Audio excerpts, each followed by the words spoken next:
পরিষ্কার পরিচ্ছন্ন আছে কিনা। কিন্তু এখানে এসে দেখছি তেলের দাম এক মাসের তেল রেখে দিছে, এক মাসের পুরনো তেল রেখে দিছে। তারপরে এখানে দেখছেন জিনিসপত্র, এইটার উপরে কিন্তু কেক ছিল, এটার উপরে কেক ছিল, কেক রাখা ছিল। আমাদের আমরা ভিডিও টিডিও সব করে রাখছি। হ্যাঁ, আর ইভেন লবণ, গরুর লবণ খাওয়াবে, গরুর লবণ রেখে দিছে। আর আর লোকেরা ঘাম আমার না আসাদ ভাই, সেই ঘাম পড়তেছে আর ওরা রুটি বেলতেছে, ঠিক আছে। আর দুইটা ফ্যান, একটা ফ্যান আর দুইটা ফ্যান, আর কর্মচারীরা নোংরা ভাবে আটা সব ছড়াই ছিটাই ফেলায় রাখছে। এইটাই তেলাপোকা মারা, এটাই আমরা খাচ্ছি। হ্যাঁ, এইখানে ছিল। আপনারা এই বেকারিটা বয়কট করবেন। ইবাদত বেকারি, ইবাদত চাপ দিলেন ভিডিও করো, আপনারা ভিডিও করে এই বেকারি হলো কি আমাদের জীবনের একটা কেন্দ্র বানিয়েছে। জি, আসসালামু আলাইকুম, আশা করি আমার কথা বুঝতে পারতেছেন। আমরা আসলে শুধু এখানে না, কাছারি বাজার, বড় বাজার, নানা রকম যতগুলো দ্রব্যের কিরকম দাম হয় বা কোন জিনিসের পরিচ্ছন্নতা, সকল ব্যাপার নিয়েই আমরা আসছি এগুলো অনুসন্ধান করতে। কিন্তু এখানে আসার পরে গাইডালে একটা বেকারি পাইছি। বেকারির নামটা কি? ইবাদত বেকারি। ইবাদত বেকারি। এখানে আসার পরে শোনা যাইতেছে, এখানে আসার পরে অনেক জিনিস দেখলাম, কিন্তু সব থেকে বড় কথা এখানে কর্মীদের আচরণ, স্বচ্ছতা পাওয়া যায় নাই। যদি কোনো একজন বলে যে তেল দিয়ে কি রান্না করছে, বেসন বানাইছে, কিন্তু ওইখানে আরেকজন কর্মরত লোকে বলে উনি নাকি গতকালকে ছিল না। আমাদের কথা শুধু বেসনের ব্যাপার না, পরিচ্ছন্নতা ব্যাপারটাই হচ্ছে বিষয়। কেন আমরা কি এই মজার মজার খাবার খাই না?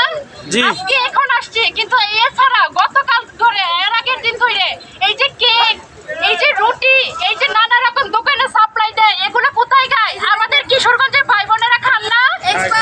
সবাই তো খান, তাই না? আমরা বেশ কয়েকটা দোকানে গেছি, দোকানে গিয়ে রেড করছি, রেড করার পরে বিভিন্ন এক্সপায়ার ডেটের জিনিস পাইছি, এগুলোও রাখছি। কোন কোন কোম্পানি, ডিলারশিপ কারা কারা দেয়, সকল কিছু বিষয়ে আইনি পদক্ষেপ নিব। দেশটা আমাদের, আমরা যদি এই জিনিসগুলো স্বচ্ছ না করি, নিজেরা পরিচ্ছন্ন না থাকি, তাহলে অন্যদেরকে কি বলবো? এগুলো আমাদের জন্য লজ্জা।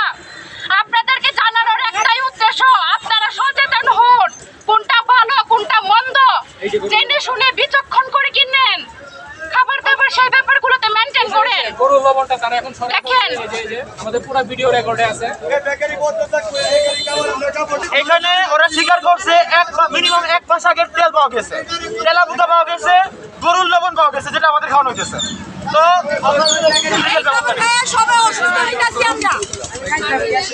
বিসমিল্লাহির রহমানির রহিম। আমার নাম পিয়ন গাইডালবাসী। আপনারা দেখেছেন আজকে আমরা ছাত্র ভাইদেরকে নিয়ে এখানে এসেছি। বেকারি আমরা ভিতরে গিয়েছি, যে অবস্থা দেখেছি, নোংরা, একটা নোংরা, এবং ময়দাগুলো, আটাগুলো সব অনেক পুরনো আমলে।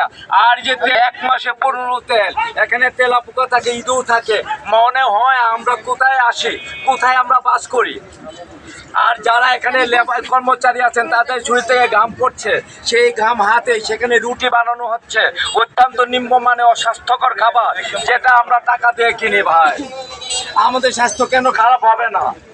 সুতরাং এই দায়িত্ব শুধু ছাত্র সমাজে না, আমার ভাইয়ের না, এই দায়িত্ব আপনাদের।